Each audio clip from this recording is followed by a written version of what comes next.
There has long been discussion about the possibility that there could be something outside our observable universe. Werner Heisenberg sparked this discussion with his uncertainty principle. Basically, the principle predicts that, to be seen, a particle must first be illuminated.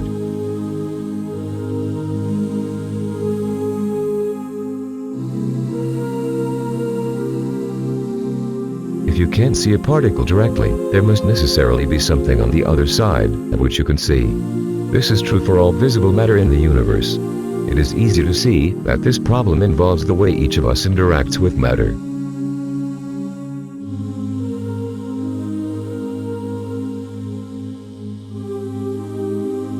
It's as if our brain was forced to encode matter in some way in order to be able to decipher the code in a second moment. As scientists prefer not to enter this abstract field, preferring to stick to what is within the reach of their measurement methods, they concluded that the universe only has one side, the inside.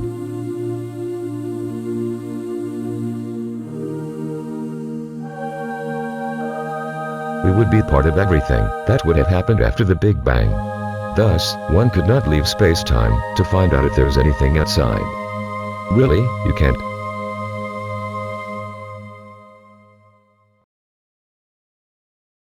However, when you say that there's only the inside of the universe, you would be forgetting that it could not exist if it could not have an outside.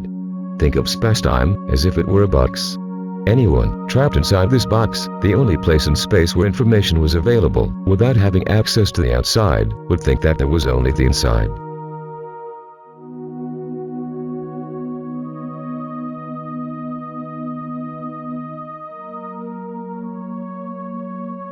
But the existence of an inside depends on the existence of an outside.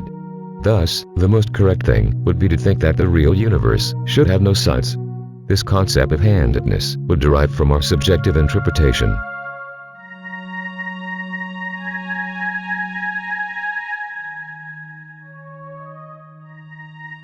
As we need time in our memory, we are forced to interact with the universe, always late.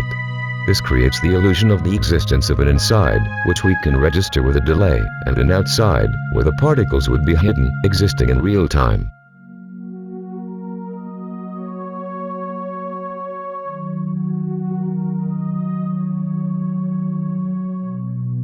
It seems quite reasonable to think that light would be the only entity that could be outside the box, and, at the same time, inside it. This is due to the fact that it is light that allows us to see stars and the subatomic particles that form them by acting as a messenger from space.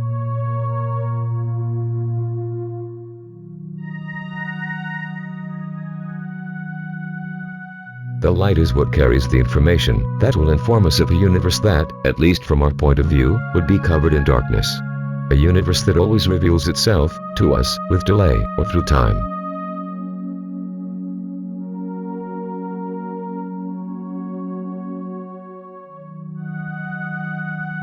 Time would allow light to be shed on matter, until then considered dark. In this context, the space that contains this matter would be outside the box, as it would also depend on light to be described inside. As physics tells us, there is no absolute measurement for space. Inside the box, you know that space is curved, because the light bends.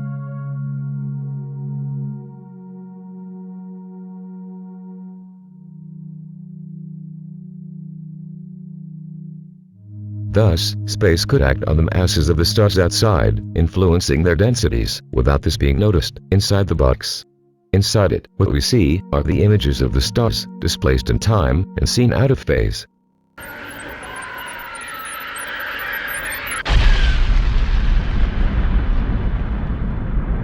When it acted in this way, space would, potentially, be capable of generating inertia, without depending on the direct influence of masses. Inertia is the type of fictitious force that prevails over gravity. It would be inertia, for example, that would prevent a planet from colliding with the Sun as it passed through perihelion.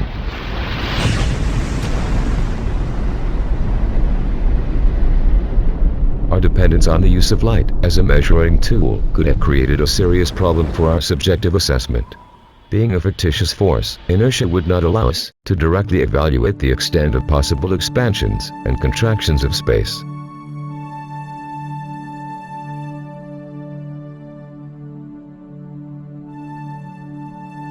This means that the messenger would not be able to make this information about variations in the curvature of space available on the inside of the crate.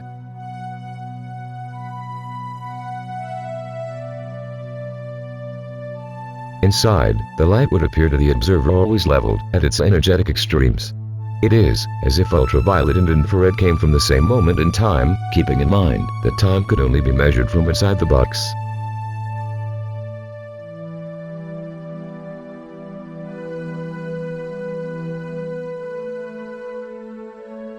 The viewer could ask, how important is this? The answer would be that the aforementioned leveling of light would have led us to the circular and uniform motion which manages the movement of all galaxies in the observable universe. That is, inside the space-time box.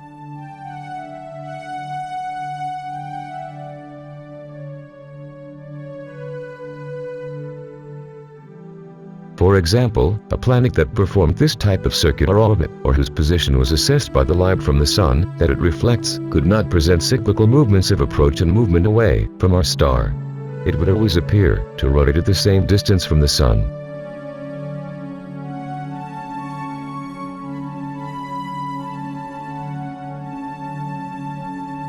This was due to the fact that the possible actual contractions and expansions of space would not have been encoded in the light. Kepler had to make a huge effort to get circular movement out of the minds of the scholars of his time, arriving at the elliptical orbits of the planets through indirect calculations. The reality of space does not always agree with what its messenger tells us.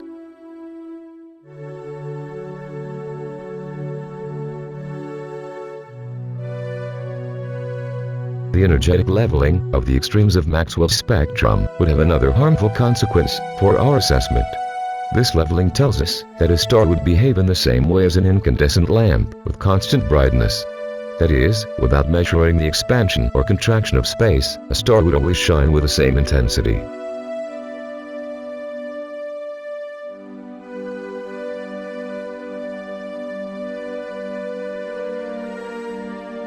Although this was not necessarily in line with physical reality, we concluded that the further a planet was from the sun, the less light it would receive. As noted, Doppler would be achieved by the possible energy leveling of light, as the effect disregards the relativistic contraction or expansion of space.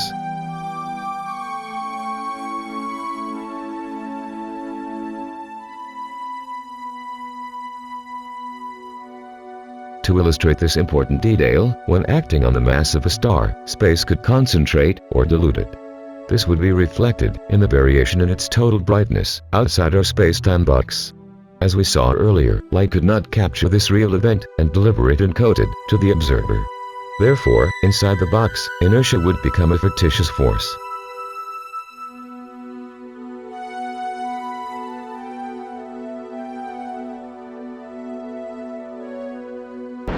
If its mass were more concentrated, or became denser, the star would be expected to shine less brightly, throwing less light and heat into space. Otherwise, a drop in its density would lead to an increase in its volume, and the star would shine more intensely.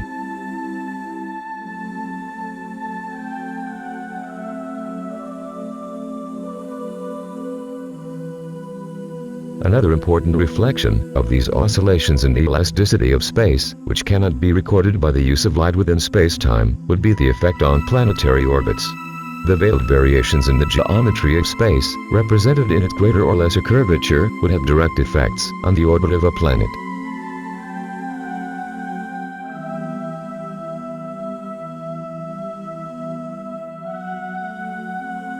The planet would move closer to, or further away from the Sun, without leaving its place, due to the relativistic dilation or contraction of space, respectively.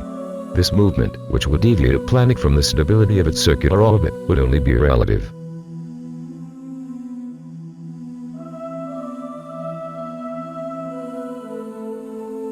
In fact, it would be the space around the planet that would be expanding or contracting, generating inertia in the process. This would occur without direct recording and only outside the space-time box.